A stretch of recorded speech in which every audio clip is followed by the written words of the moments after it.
Друзья, всем привет! Этот ролик будет начинаться из штата Вайоминг, город Ловell. На этом заводе я был, только с другой стороны, и загружал мешки, помните, с бентонитом. А сейчас мне выпала участь, как и всем другим, кто в компании работал и жаловался, что долго здесь нужно ждать, по 5-6 часов, пока загрузят, вести геотекстиль. Его тут возят, загружают, становишься вот так вот в рампу, опускаются стенки, чтобы он не свалился, и вот так вот будет сейчас пирамидка накладывать. 2-1. Надо связывать, чтобы не скатилось. Загружаемся. Жду я уже сколько? Это груз от GB Hunt, один из крупных, скажем так, таких логистических брокеров. Да, они даже не то что брокеры, у них есть и контейнеры, и грузовики, и чего только нет. У них очень крупная компания, GB Hunt называется. И вот этот груз от них. Везу я его в Юту, то есть там немного, где-то может 500-550 миль примерно.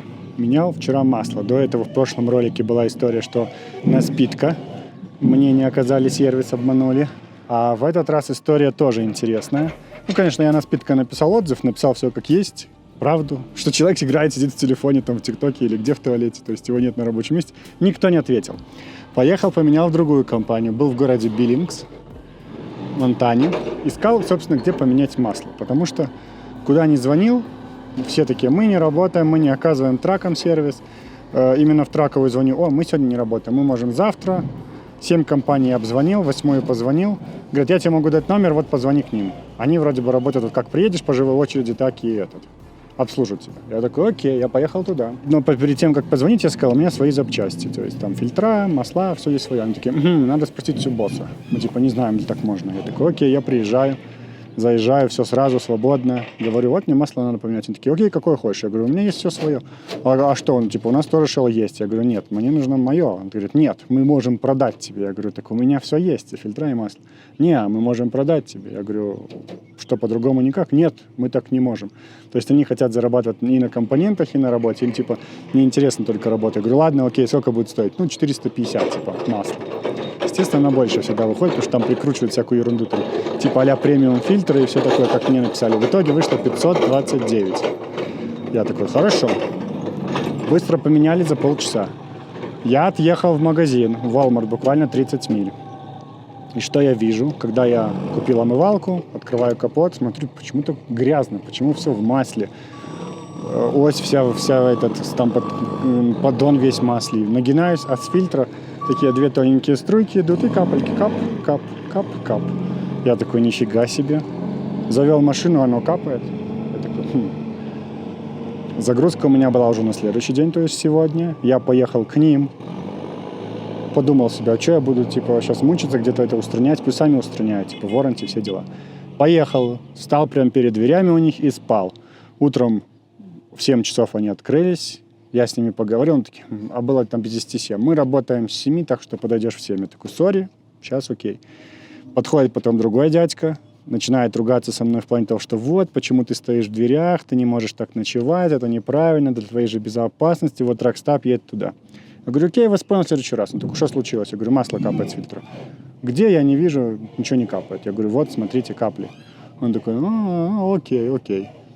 Сейчас типа сделаем. Они открутили фильтры старые, поменяли новые, но ничего не помыли, ничего не почистили, оно все грязное, там все в масле, все течет. Видимо, они когда сливали масло, оно там начало разбрызгалось везде и осталось. Я такой: окей, поменяли, закрутили. Говорю: что, резинка была плохая? Наверное, бывает, там что-то такое, все, так без проблем. Я отъезжаю из дока, ворота они закрывают, и 15 минут просто машина работает, барабанит. Я просто под низ залажу машины, смотрю, опять 2 тонких струйки, капли образуются на фильтре. Я подхожу, говорю: послушай, опять течет. Он такой: да не может быть, заезжай обратно. Я заехал. Они уже тогда отмывать начали это все какой-то жидкостью. Типа как вот есть брейк-клинер, чтобы тормоза от диски эти отмывать. Так вот это есть такая же фигня для смытия, видимо, масла или чего, потому что там другая была баночка. Они все помыли, все продули, чуть-чуть еще подтянули их. И говорят: ты теперь можешь зайти под низ и посмотреть, убедиться, что все чисто. Я взял свой фонарь, пошел, они так смотрят, что у меня фонарь есть. Все свечу, но вроде типа как бы сухо, чисто, ничего нету. И вот сейчас я приехал, остановился и все время заглядываю под низ машины. и все сухо. Ничего не капает, ничего нигде нету. Все аккуратно. То есть, а там прям лужа была. Я офигел. У меня никогда проблем не было с маслом, чтобы оно капало, а там прям лужа накапала. Вот, естественно, я им сразу же перед тем, как поехать, это написал отзыв, все как есть, честно. Говорю, приехал, свои запчасти есть, мне отказали, вот, продали, все такое. Естественно, они сразу же утром и ответили на мой отзыв. И женщина, которая в офисе сидит, которая на кассе, вообще ходит, мину крутит, не здоровается со мной, в одну сторону пошла, не поздоровалась, обратно идет, я говорю, hello, hello. И все, короче, вообще. Я такой, окей, сделали. Я говорю, спасибо, что вы исправили. Да, это гарантия, не переживай, вот, спасибо, что ты этот. Надо было сразу позвонить, сказать, я говорю, вы уже закрылись. Это было после 7 ничего, я должен был оставить сообщение. Я такой, окей, сейчас я хочу поездить и потом посмотреть, будет течь или нет. И тогда я исправлю. Я поставил, честно, 1 звезду, сделал фотки, все.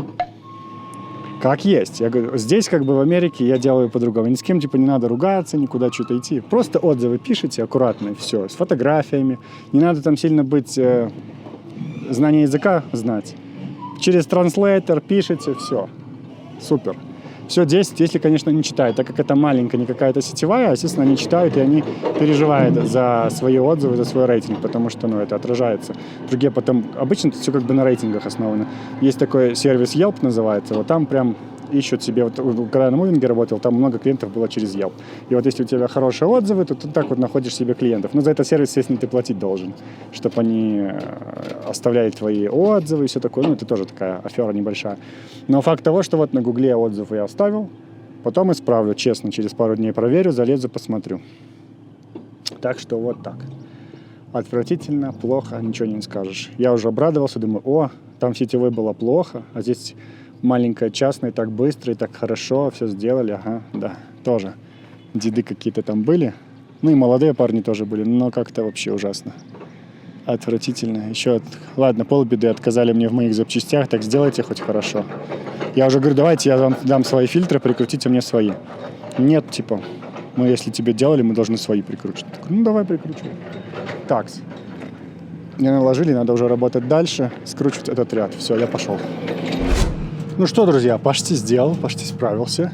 Накрыто, вот остался только со стороны грузовика край, нужно его сделать, только для начала хочу обрезать трубу. Я у них спросил, с этой стороны типа можно отрезать, потому что с обратной стороны информация о том, что внутри. То есть там этикетка наклеена. Вот, сейчас возьмем пилу, отрежем. Как все закреплено. Нижний уровень на 2 ремня, верхний на 3. То бишь здесь вот идет низ, и вверх. То есть она лежит пирамидкой. 3 нижних на 2 ремня, потом 2 и 1 на 3. То есть получается 6 и 6, а здесь 5. По весу все нормально, я уже все сделал. Все резинки с этой стороны еще как бы чуть-чуть высоко, а с той стороны прям ровно все по краю, потому что здесь нужны тарпы 6 фитов, а у меня 8. То есть еще если покупать шестерки, с ума можно сойти.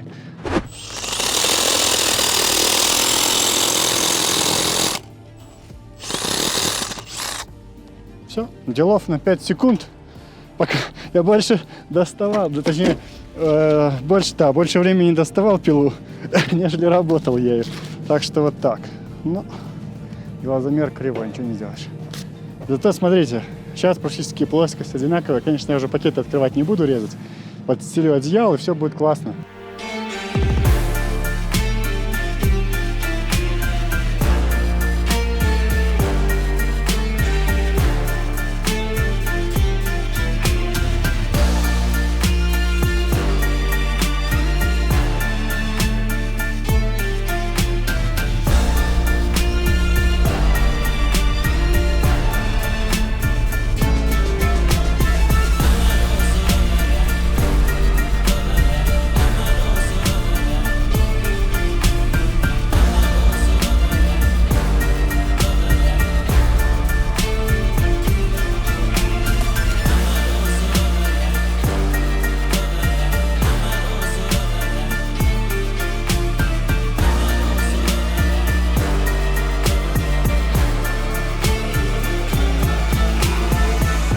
Выгрузился, не заснял вам. Холодно и так быстро.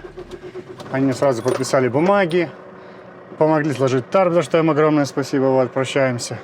Все, они сверили, проверили, все правильно. Вот они выгрузили. Это свалка. Видите, там куча чаек, потому что здесь Солт-Лейк-Сити, это то озеро огромное, которое соль добывают. Видимо, они оттуда, не знаю. Моря здесь нет, откуда чайки могут быть. А это вот полигон, туда приезжают грузовики мусорные. Там вот они в очереди стоят, они с двумя прицепами. Один прицеп подстегивают, везут, выкидывают, потом прицепляют, другой тоже выкидывают. И я вот быстренько все скинул, подписали, что по милям получилось. Там получилось много, потому что я катался. Получилось 852, но это я не сбрасывал с учетом того, что я выгрузился. Где же я выгружался? В Белгороде я выгружался.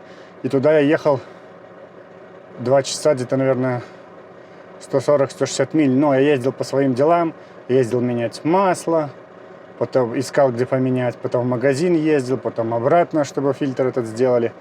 Короче, и вот получилось только лишних миль. За груз заплатили $1400. Это уже второй груз на неделю за $1400.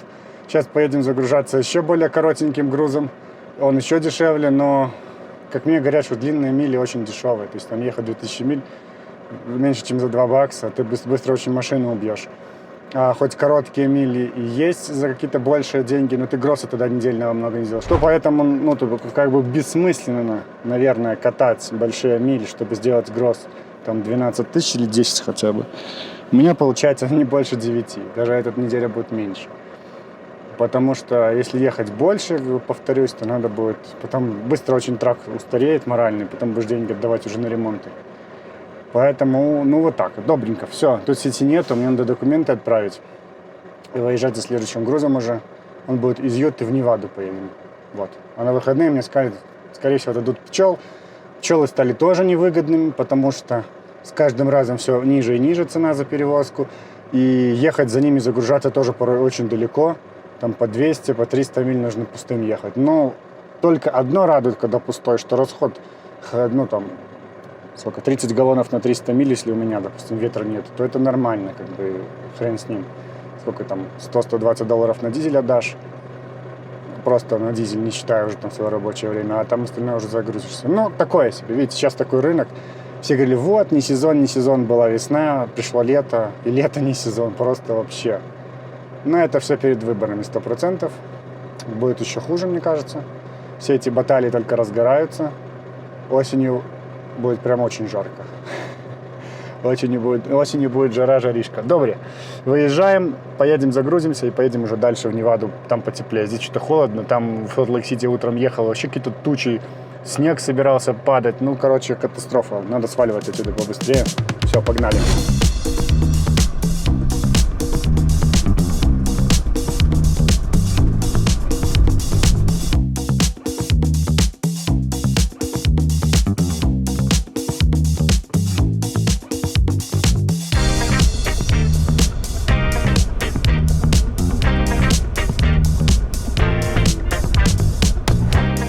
Добрался я до загрузки. Грузят такие мешки, баги на палетах. Что внутри? Перфлок, не знаю, что это такое. Flammable, но это не химоза. Можно везти такой 1650 паундов в один мешок. Вот, попросили стать между двумя рампами. Я хотел выровняться, говорит, не надо, так пойдет. Все, сейчас загрузят и поеду ехать. Вообще 3,5 часа тут отвозить мало. И заплатят, что $850, нормально. Сюда я ехал 40, наверное, свободных миль. Сейчас диспетчеру напишу, что дальше, как действовать, потому что не хотелось бы потом пустым ехать так много миль. Но посмотрим. Посмотрим. Все, ждем, пока загрузят, как говорится.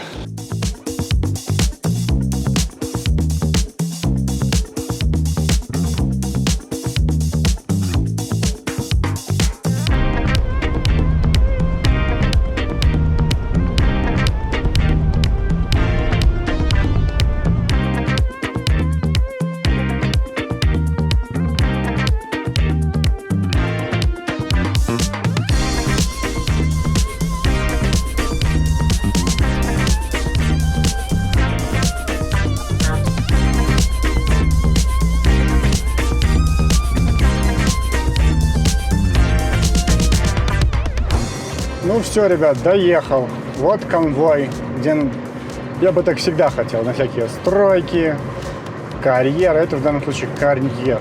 Какой-то карьер что-то добывает, его здесь раскапывают, породу достают, землю пустую. Попросили подождать. Постоял где-то 20 минут, подождал, приехал конвой, говорит, следуй за мной, и все. Только девчонка спросила, у тебя есть каска, жилетка? Говорю, есть. Ну все, жди, сейчас приедут, покажут, куда ехать, и там будешь выгружаться. Я говорю, ну отлично, супер. Все, двигаемся потихоньку. Жалко, что был шанс загрузиться еще, и прям недалеко было ехать, 70 миль забирать. Ну, не знаю, глупость какая-то. У них закончился продукт. То есть они что-то производят, склад, и готовой продукции закончились то, что им нужно было отправить в страну. А зачем тогда заявку дают на перевозку? Ну, вот так. А другое что-то есть, но там непонятное, из Лас-Вегаса. Завтра. Ну, посмотрим. Сейчас еще вот надо сначала выгрузиться, а потом уже поговорить со всеми, решить, что как. Либо пустым, либо так. Потому что уже пчелы у меня есть. Куда ехать забирать примерно знаю. Завтра вечером будем их грузить. Вот, видите. А пока едем дальше по карьеру. Выгружаемся, все нормально. Не знаю, по каким причинам шуруповерт перестал здесь работать. 2 ремня скрутило, потом тык-тык-тык-тык. Не знаю, то ли здесь магнитные какие-то поля не те, то ли сломался. Значит, что по грузу? 295 миль проехал. За груз заплатили $850. Вот, сейчас будем узнавать, куда дальше двигаться. Если нет, то поедем в Калифорнию. Но не хотелось бы пустым, так что будем что-то выбирать.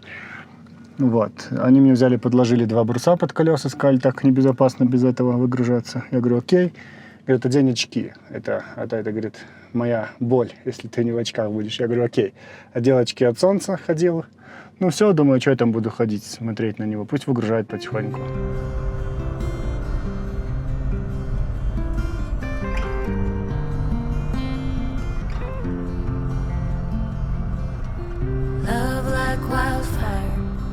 Was your entire world until I stood alone in a storm. You took the sunshine, the flames are gone now, and I watched you walk straight out of that door.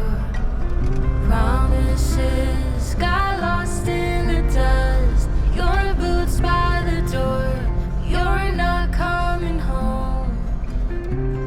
Добрался. Сходил в офис, все узнал, позвонили Карлосу, Ван Карлос. Говорит, следуй за мной, сейчас все будет. Я говорю, сейчас Тюхол отъедет, мы проедем. Да.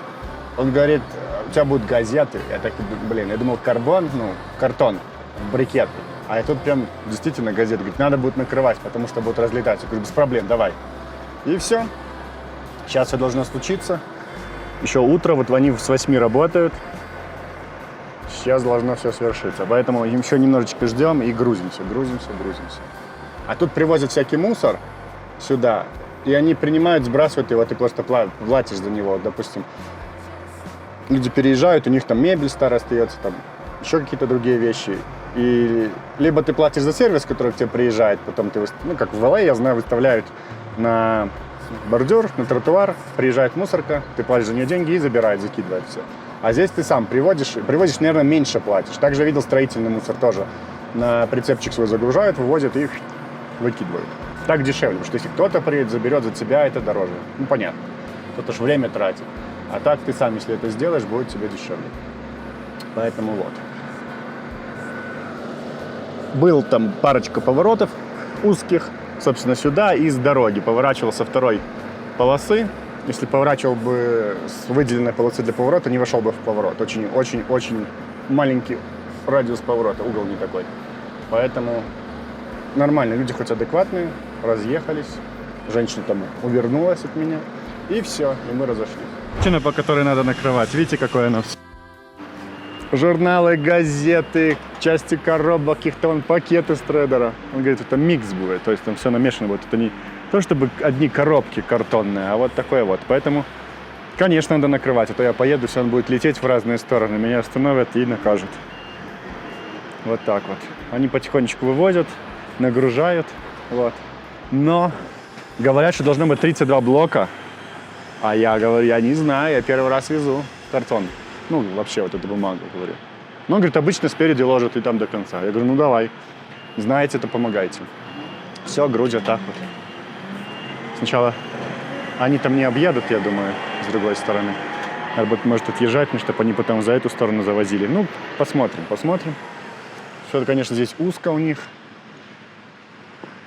Но место радует. Озеро Тахо, почему так... Я восхищен, что я приехал сюда. Никогда здесь не был. Я отдыхал здесь много раз. И через месяц сюда приеду, когда будет День независимости Америки. Вот. Поэтому еще отсюда будет много всего интересного, но чуть-чуть попозже. Так что не пропустите, обязательно все увидите.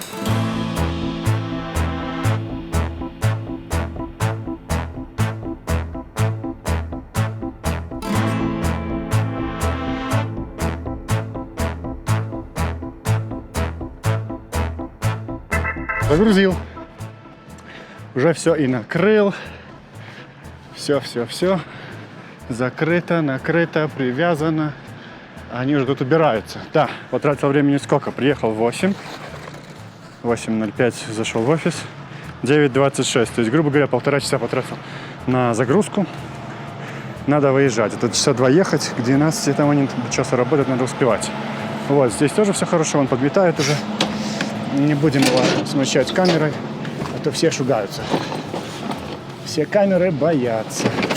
Видите, вот этот вот скотч, даже не скотч, такая лента. И у нее клей, ну, правда, клеит. Хорошо, не скажу, что плохо. Но вот он такую вот мазню создает, она липкая. Когда винилом клеишь нормальным клеем, он цемент называется, цемент, то такого нет. Он раз застыл, склеилось и все. Вот потом, вот видите, там прилипло кусок клея. Его, если снять, то клей не удалишь даже растворителем, ацетоном. Он не оттирается, не знаю. Поэтому я его использую крайне редко. Надо клеить нормально. Ставить заплатки и нормальным винилом. Все, выезжаем, едем, смотрим озеро, вдоль которого будем ехать, и уже едем в Сакраменто на выгрузку. Увидимся там.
Так, все, закончил я. Очень все быстро делал, не снимал, потому что я нехорошо сделал.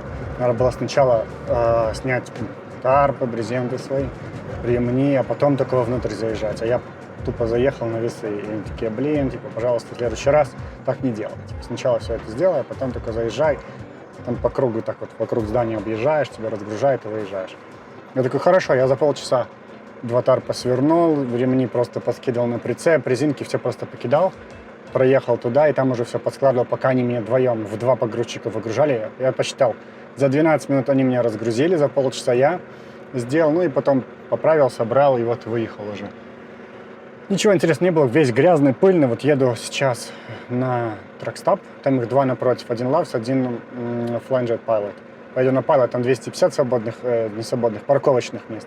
А на Loves маленький, на 62 только написано. Поэтому поеду на Pilot, и на Pilot 15 душев. Вот, поеду там помоюсь, приведу себя в порядок, и там будет уже совсем-совсем рядом за пчелами. То есть сейчас мы едем 61 милю, и потом посмотрим, сколько еще. Где-то там около 100-120, наверное, за пчелами. А что вышло за этот рейс? С мусором, который 502 мили, это совокупно. Я уже тут отъехал. 500, пусть будет 500 миль, допустим. 500 миль я ехал совокупно и груженый, и пустой. То есть пустой, наверное, 350, все-таки не 250. Раз 500 получилось, потому что где-то сюда получилось около 150. Навигатор Google вел там через другую дорогу, типа 2 часа ехать, но я не побоялся, не поехал по ней, потому что она была какая-то через лес, через там горы какие-то непонятные. А я ехал вокруг Тахо, с восточной стороны, западной стороны я ехал по озеру Тахо. Я вам скажу, что там 3 поворота было, мне пришлось тупо на встречку выезжать, чтобы повернуть, потому что они настолько были вот такие вот петлей в себя. Я просто офигел. А потом, когда на горочку такой поднялся, здесь обрыв, и там обрыв, и все. Если скатишься, то укатишься куда-нибудь туда вниз с горы. Поэтому аккуратно ехал, там не снимал ничего, когда по горам ездил. А я думаю, вы видели виды на озеро, это просто обалдеть. Там озеро очень красивое. Штиль сегодня был, ветра не было. Красота. Так как озеро горное, оно холодное, но я там плаваю иногда. Вот через месяц я туда поеду, буду снимать, рассказывать вам. Места интересные, красивые. Долго туда ехал, потому что там 45-35 ограничений. И очень хитро. Полицейский стоял припаркованный за другими машинами. Вот, допустим, стоят возле дороги машины припаркованные. И полицейский среди них затесался. А я вижу по кенгурятнику, по цвету, черная машина, все. Я такой раз притормаживаю. Он смотрит на меня такой. Я себе дальше поехал. Это один раз такое же было. И в 2 местах еще так же стояли, только не просто возле дороги, возле лесочка. Спрятались. Ну так, в углу прижался и стоит тоже смотрит. Ну, я ехал больше, хоп, притормозил при нем, нормально все, проехал. В общем-то, в целом все хорошо.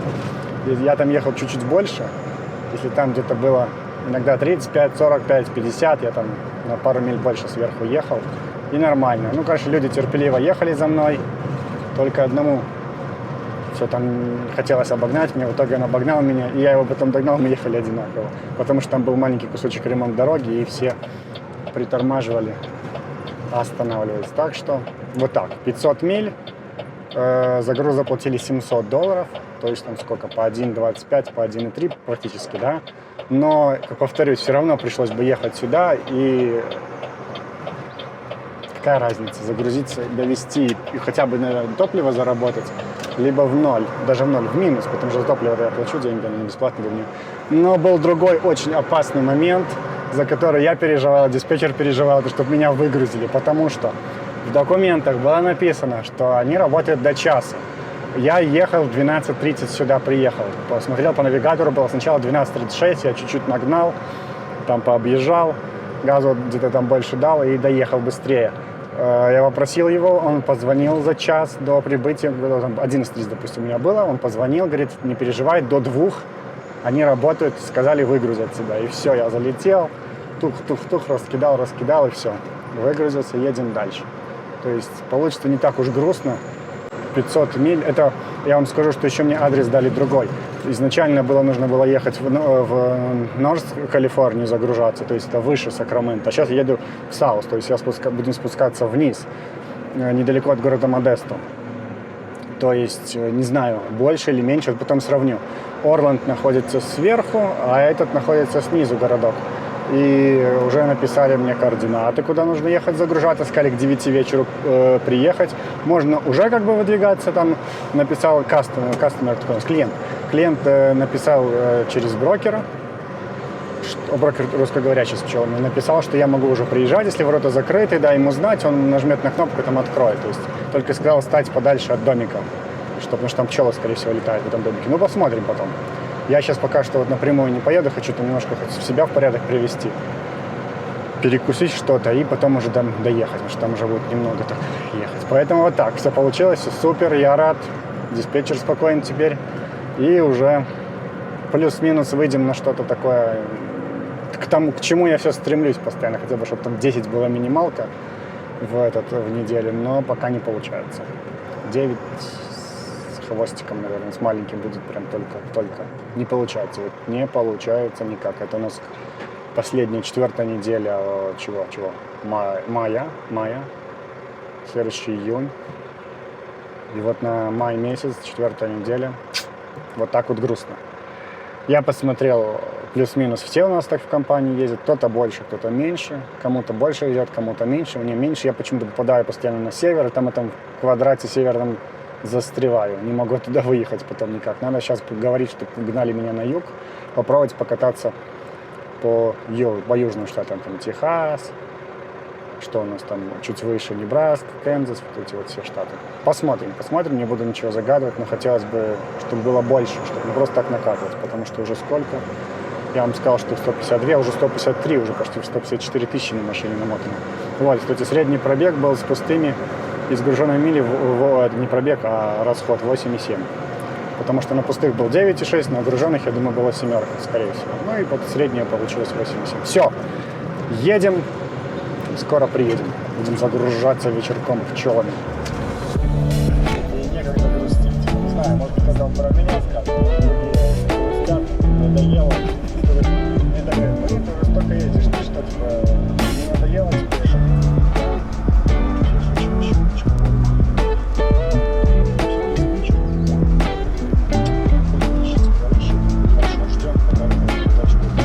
Не знаю, друзья, у меня только такое или у всех бывает. Заехал там на Flying Jet, у них есть какой-то сервис. Говорю, надо делать и трака сделать. Они такие, да, через 20 минут прихожу. Пока поел, пока то, все. Не, механика нету, будет там потом. Я такой, ну ладно, понял вас, все, пока. Говорю, я в 7:30, типа, он с обеда придет. Я говорю, нет, спасибо.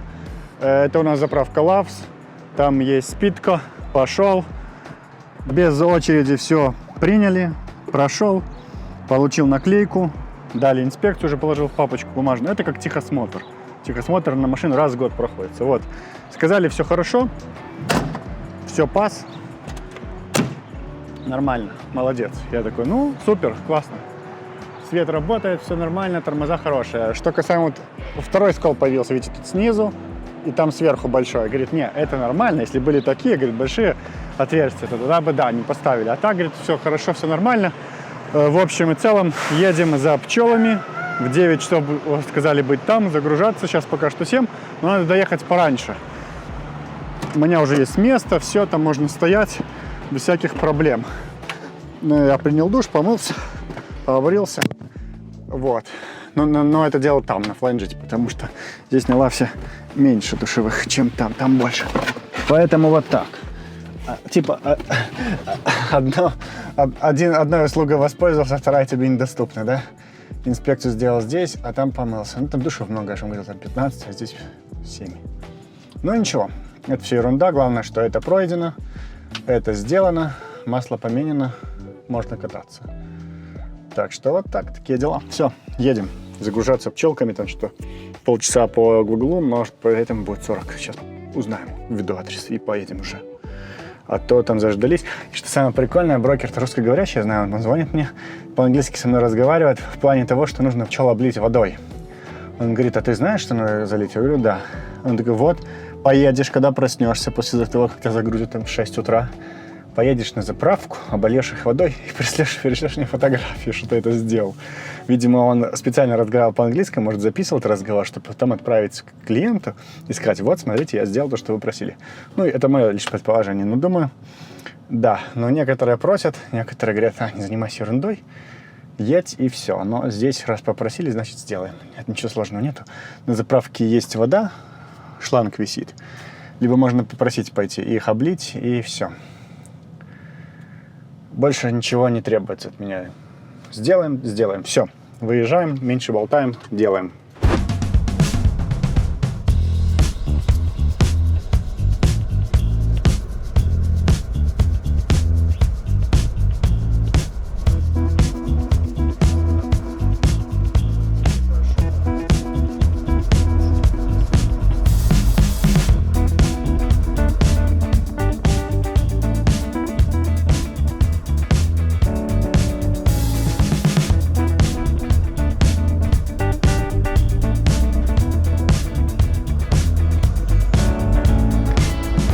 Доехал я до места, где пчелы, но ворота закрыты, и написано, что нельзя сваливать отсюда.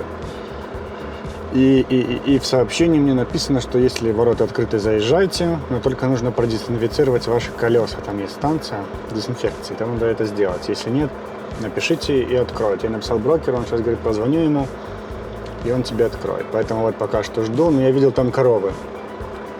Там, когда ехал с дороги, я видел там коровники открытые, такие только навесы, и поэтому именно из-за этого дезинфекция. Он уже в пути едет к пикапу. Окей, значит, скоро он приедет и уже, может, загружать начнет. Поэтому так. Такие вот дела. И подождем, и заедем, и уже узнаем. Уже стемнело. Встретили, запустили на территорию. Уже колеса обсохли. Но перед этим помыли колеса какой-то химозой. Вот видите, немножко мокро еще вода здесь есть. Дезинфекцию сделали. Там наш второй трак стоит. А вот все пчелы. Их сейчас обдают дымком. Видите? Там такие машины у них специальные. И они дымят их.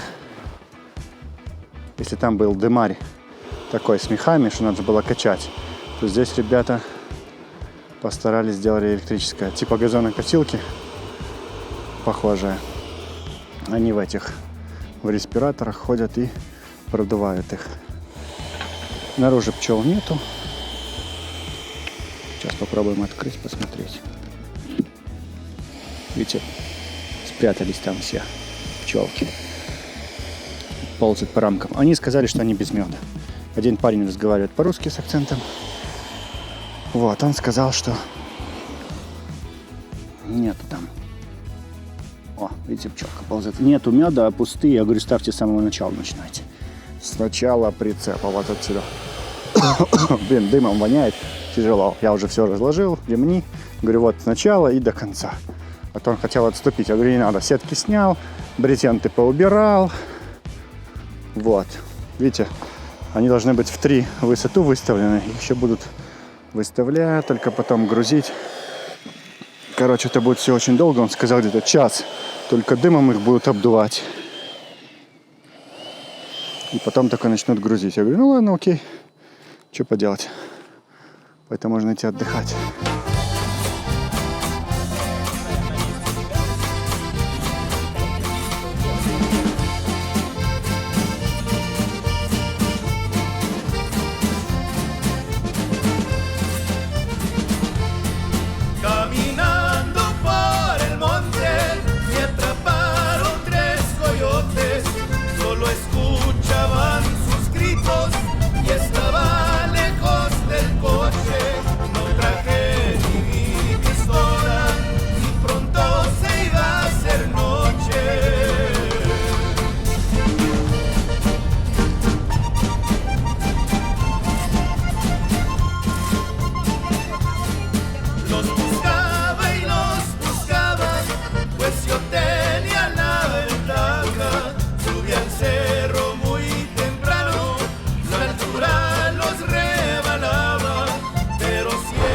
Так, ну что, добрым утром.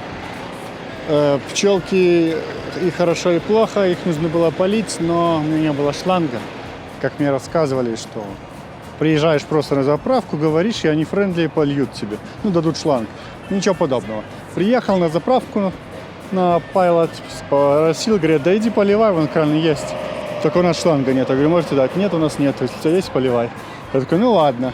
Это уже Солт-Лейк-Сити, озеро. Сейчас полетаем здесь, посмотрим с высоты немножко.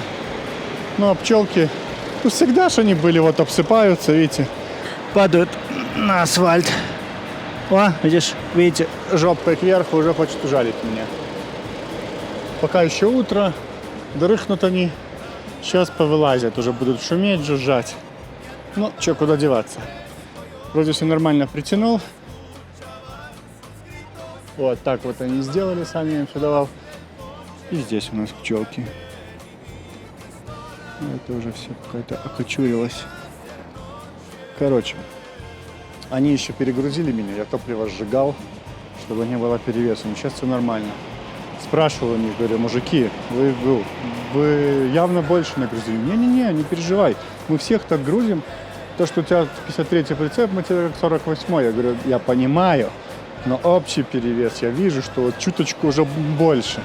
Не переживай, они легкие, они пустые. Мы мед забрали оттуда, они новые поставили, их свежие. Да ладно, понял вас. Вот я сжег топливо полбака, и теперь все хорошо. А вот тут их шменьками они. Ладно, не буду лезть, а то сейчас покусают. Все, едем. Наверное, сегодня до вечера довести их, потому что их уже должны забрать. У меня уже точку скинули, примерно куда их завести. Но это сказали, что еще не точно до конца, потому что самого хозяина нету. Он в самолете еще летит. Тут мужик везет лес, и у него собака тоже прикольная. Нету его. Не могу сказать точный адрес, потому что он в самолете там летит. Куда он летит, уже, может, прилетел. Ну вот. И все, и будем доставлять. Выспался, как я не знаю кто. Очень устал. Грузился вчера до 3 ночи. Помогал им, потом встал, поехал. Весь день спать хотелось, и в 7 вечера остановился. Все. Сказал, больше не поеду. Хотя еще час было светло. Не захотел. И вот сколько? 11 часов я стоял. Поэтому все, надо работать, надо ехать, а то они сейчас будут жужжать и умирать. От того, что им сетки заперли. Все, давайте, ребята, поедем уже.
Опять, друзья, случилась поломка на дороге.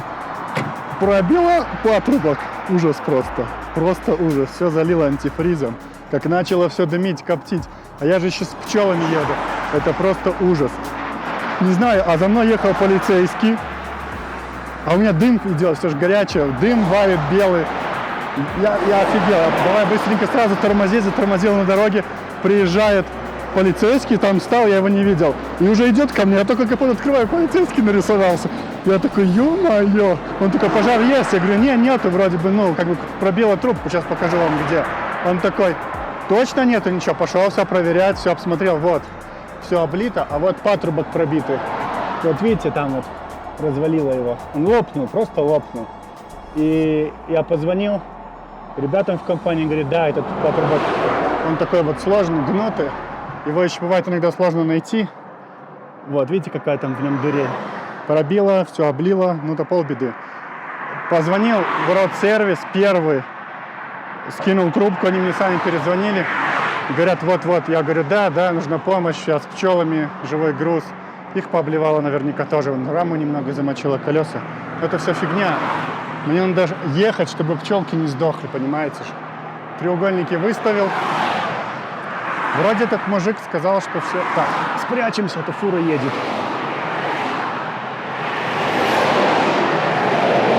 Не объезжают. Выставил треугольники. Все как надо по правилам. Но иногда машины неохотно объезжают меня. Вот.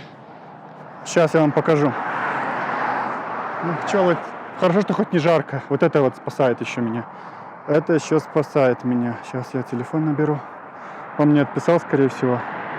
Нет, не он. А, это не то. Это другое. Вот. Я ему отправил, отослал все. Скинул свои координаты по Google Maps, где я стою. Он говорит, окей. Я ему говорю, ну ты напиши, когда твои ребята выйдут. Он сказал, сделает. Вот. Немножко руки трясутся, но не знаю, все нормально.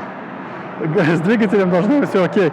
Там температура была сколько? Ну, 200 с копейкой, я под гору ехал.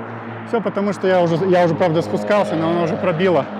Пробила, когда на спуск шел. Эта сторона солнечная, вот они жужжат очень сильно. Их потому что нагревает солнце, они захотят сейчас вылететь, вот. Я не знаю, как механик будет все это менять. Я с пчелами. Может, он захочет, чтобы я отстегнулся. Без понятия. Бачок весь пустой, просто все вытекло. В патрубке какие-то остатки остались, и все, короче, на это. Полицейский говорит, тебе надо съехать милю вниз. Там есть место большое. Я говорю, не могу, у меня антифриза вообще нету. Он такой, ну ладно, смотри, если что-то надо будет, звони в полицию, мы приедем. Я говорю, ну окей. Вот пчелка. Короче, окей, буду держать вас в курсе. Первый раз такая неприятность на дороге на своей машине случилась. На другом грузовике тоже было один раз, но там была проблема с проводкой от стартера. Сейчас вроде бы что-то должно решиться, не знаю, мне антифриза много надо будет. Короче, Виталик попал на деньги. Род-сервис, воскресенье, плюс патрубок. Ну, что-то будет, сколько-то тысяч денег. Ладно, что делать? Такой высоко рискованный бизнес, в котором сейчас в последнее время еще и денег нету. Вот. Приехал механик, устанавливает новый патрубок. Я говорю, а как ты его купил, если дилерская закрыта? Говорит, я им позвонил и заплатил. Так, типа, ну, он с ними работает, видимо. Вот что произошло, он просто лопнул. И разорвало его. Вот его машина. Сказал, сейчас все сделает вообще. Антифриза привез. А я же уже сразу снял его, чтобы он быстренько все сразу только надел и закрутил. И залил антифриз, чтобы я мог ехать. Сейчас он сделает все, уже не буду мешать. Сниму вам, потом скажу, сколько стоило. Ну, скорее всего, будет дорого, потому что на дороге, воскресенье, плюс то, что он ехал ко мне, они считают, что время, которое они едут к тебе, там покупают, потом время, которое они здесь проводят, и потом, чтобы вернуться им обратно. То есть вот так вот они считают. И где-то там примерно $150 в час, но сегодня выходной, поэтому не знаю, сколько выйдет. Вот. Видите, он пользуется тулсом. Не отвертка, я-то ключиком открутил быстро, а он вон тулсом. И все. Супер. Очень быстро. Все, потом покажу вам. Я его предупредил, говорю, аккуратно, пчелы летают, вот. Садятся здесь везде. Он такой, а, серьезно? Он удивился. Потом говорит, окей, не переживай. Все.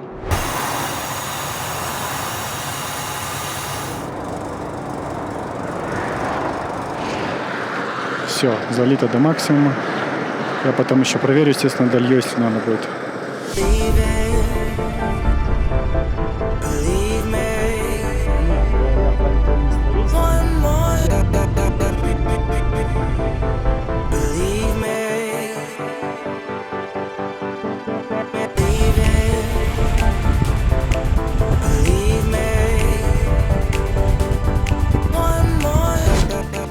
Так, ну что, друзья, я уже что встал, ничего не снимал, сейчас вам все расскажу.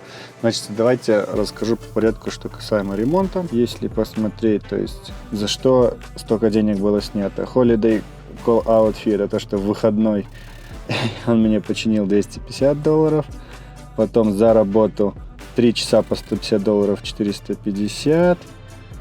Сама деталька стоит 150-88, а $150 он взял за то, что он позвонил человеку, он ему ее продал. Ну, на Тиржскую. Звонил, он сказал, что ему напрямую так продают, когда он звонит. Ну и антифриз сам по $20 за банку, 9 банок, $170. Итого вышло. Итого вот вышло, видите, сколько? 1180 плюс налоги. Я еще $50 ему чаевых осталось, то, что мне починил. Как-то так, нормально. Зато работаем, ездим, все окей. Значит, следующий вопрос. Где я выгружался все-таки? Вот, куда мне дали выгружаться пчелами. Я ехал вот так, вот так, вот так вот, лицом заехал сюда. А тут уже грузовик стоял, выгружался. Он мне говорит, нет, тебе вот не надо так вот ехать, тебе надо по-другому. И он говорит, а сделай вот так вот. Заедь сюда и задом заверни вот так вот. И так вот запаркуйся. Я говорю, нет. Я 3 раза попробовал, темно было с утра, только рассвет, я уставший был. Я говорю, я пошел к нему, он ничего не ответил. И я долго не думая, просто взял, сдал назад аккуратно. И вот так вот завернул ему. Встал, и он меня выгружал и ставил свои эти всякие домики с пчелами. Вот здесь все заставлял. И в итоге вот он выгрузил меня там до 8 утра. Выгрузился. И потом я поехал, спал. 8 часов выдрыхся, потому что очень сильно устал с этими пчелами, капец. Еще этот шланг, трубку прорвало. Эти кипишевали. Блин, сейчас пчелы сдохнут. Я такой, не сдохнут. Пришлось соврать, конечно. Ну ладно. Ничего не сдохло. 1,5 часа я постоял. Для них 1,5, для себя больше. Сделал. Там маленькая температура была, все как и всегда. А выгружался, так, когда скручивался, так еще пчела вон за палец укусила, она пухла. Ну ладно, все фигня. Вот. Какие планы еще? Я заехал на заправку. Сейчас заправлюсь. Значит, у вас был вопрос у кого-то из подписчиков, как я узнаю, какое топливо. То есть, когда я открываю свою программу RTS, где я смотрю заправки с топливом, да, то мне не показывает, какое это топливо, био, не био, мне просто показывает цену. Вот, допустим, 3,04. Цена 3,04, скидка 95 центов. Если открыть, тут тоже нигде я не нашел, чтобы писало, какое это топливо. Ну, вот здесь адрес написан. Здесь цены, парковки, что есть внутри, больше ничего нету. Но если мы откроем Flying Jet приложение и найдем эту заправку вот здесь, на карте, и откроем карточку заправки, то вот мы вот здесь вот видим. Вот видите? Intended Bio Blend B0. То есть его, B0 значит нету биодизеля. Но еще надо смотреть всегда на колонки. Бывают на колонке наклейки B7, B5, B15, B20. Это означает вот какое количество биодизеля в массе, основной массе топлива. То есть от 100% B5, 5%, 20%. Ну и так вот дальше все цифры. Стараюсь, еще раз скажу, что не заливать биотопливо, но иногда разбавляю, когда другого выхода нету. Другой вариант. С этим грузом я проехал с пустыми 120 миль и с груженными 1700 миль получилось там. Это с учетом того, что я макулатуру привез там за $700, это и 250, там 350 пустых ехал, 150 груженных, там получилось по $1 с копейкой, чтобы не было супер грустно. Вот. Загрузился пчелами, и за 1700 миль без малого заплатили 4800 за пчел, то есть почти по 3. Да, с ними геморроя много, с пчелами. Грузят их ночью. Я не спал тогда полночи, потому что ты приезжаешь, вроде тебе говорят, ну все, мы сейчас сделаем, пойдем там подымим им, задымим, сложим палеты и сами загрузим. Потом тебя будет в час ночи. Давай, типа, иди, одевай резинки. Мы сейчас сетки накинем, ремни, резинки одевай. Ты пошел одевать. Потом идешь спать, а тебе уже надо выезжать, когда рассвет пойдет, потому что они начинают летать, им жарко становится, они сдыхают. Вот, ты не спишь. Потом ты должен ехать весь будний день. С минимальными остановками, не остановишься нормально, не поешь ничего, то ты вот остановился, быстренько заел, и все, и поехал. Так же самое второй день. Едешь как сумасшедшая. Ну, нормально, ладно. Это все ерунда. Доехали, все получилось, выгрузились, все классно. Сегодня выходной, День памяти, Memorial Day называется по-английски. И вот у меня в планах поехать в супермаркет. Он вроде работает, строительный. Хочу купить, у меня отвертки длинной нет, надо отвертку длинную купить, попробовать шуруповерт там раскрутить, посмотреть, что же с ним не так, может быть там шуммодуляции модуль могут сдохнуть, либо где-то грязь попала и там контакта нет, такое тоже могло быть. Он как бы что-то пытается дернуться, но не запускается до конца. Ну да ладно, с шуруповертом разберемся, если что, купим отдельно голову, либо детальку поменяем, там обычно те модули продаются, на eBay можно заказать его купить, не знаю, там баксов 20 может быть стоить. Вот, это одно, второе. Я все-таки поеду, наверное, за трубой. Я посмотрел, должна быть. То есть это наконечник оригинальный от Starlink, от трубы. Вот она здесь прикручивается, чтобы не слететь с трубы. И вот мне нужна труба в трубу. И вроде я посмотрел, крепления там тоже должны быть к этим трубам. Вот. Сейчас я вернулся. Я проехал по фривею 5 миль в одну сторону, 5 в обратном, чтобы пчелы на машине остались. Зараза кусаются. Не хочу я воевать с ними. Вот сейчас заправлюсь. Полные баки, потому что топливо хорошее и дешевое по $3. Я до этого заправлялся где? В Неваде немножко и в Эванстоуне. В Эванстоуне было 3,23 вроде бы. Это Вайоминг, да. А в Неваде по 3,40, наверное, заливался. Ну, там чуть-чуть, прям 25 галлонов.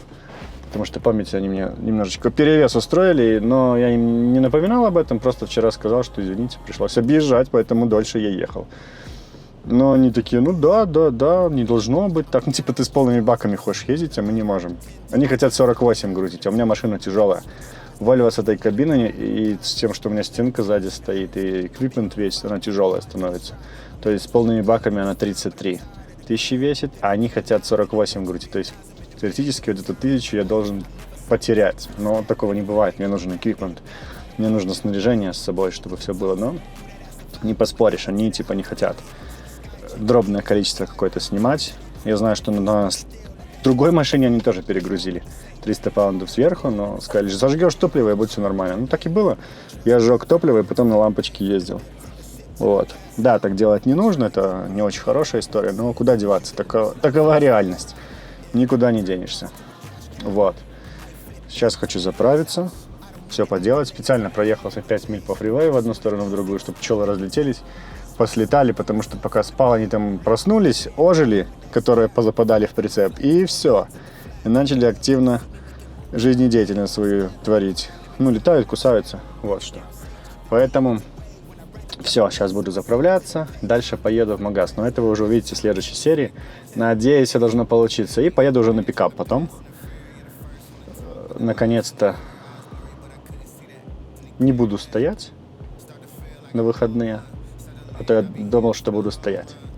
Но нет, нашли груз, правда, на завтра. Вот как раз надо до него сегодня доехать. Завтра с утра загружусь и поеду. Поэтому вот такие дела. Всем большое спасибо, кто досмотрел до конца. Обязательно поставьте лайк, напишите комментарий и подпишитесь, кто этого еще не сделал, на канал. Это очень важно. У нас уже 15 тысяч. Скоро будем, наверное, стримы делать. Я повешу тарелку, наконец-таки, будет у нас стримы. Поэтому оставайтесь, не переключайтесь. Всего вам доброго, пока-пока. Всем добра и позитива. О, как голубой цепляет землю. Везет экскаватор. Так. Проедешь ты, брат? Проедет. Смотрите, какой большой погрузчик. Здорово, брат. А вот, Кирилл, цены возьми немножко, приблизь, покажи людям, сколько что стоит, чтобы выкинуть. Кирилл обрежет слово «посмотрим», потому что его много раз я произношу. Правда, Кирилл, не поленишься? Досмотришь этот кусочек, да? Да? Ну что, друзья, уже стемнело. Так, надо так, наверное, делать, да? Ну, покажись. О, да, вот так. Ой, сори. Так, с учетом расфокус такой. Это у меня глаза так видят плохо. Ну, Кирилл выведет эту картинку, будет лучше видно. Вот.